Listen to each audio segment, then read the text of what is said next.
খবর 24x সাথে আপনাকে স্বাগত। নতুন নতুন খবর জানার জন্য আমাদের চ্যানেলে চোখ রাখুন।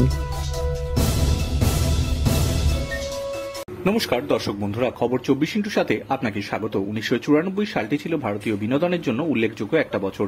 সেই বছর মিস ওয়ার্ল্ড, মিস ইউনিভার্স দুটি আন্তর্জাতিক মঞ্চেই ভারত পেয়েছিল প্রথম বিজয়ীদের, মিস ইউনিভার্স সুস্মিতা সেন এবং মিস ওয়ার্ল্ড ঐশ্বর্যা রাই বচ্চন।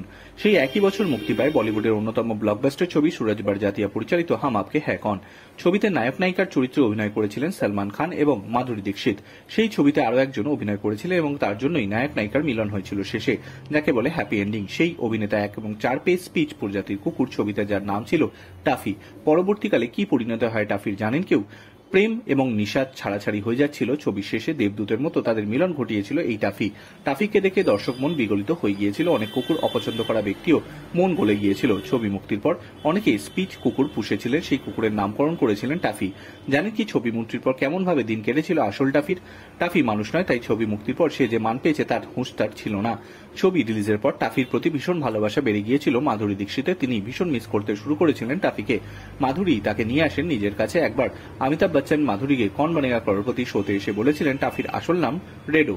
ওকে পরবর্তীকালে আমি নিজে দত্তক নিয়েছিলাম। 2000 সাল পর্যন্ত সে আমার কাছেই ছিল। 2000 সালেই 12 বছর বয়সে মারা যায় টাফি। ব্যুরো রিপোর্ট, খবর 24x7।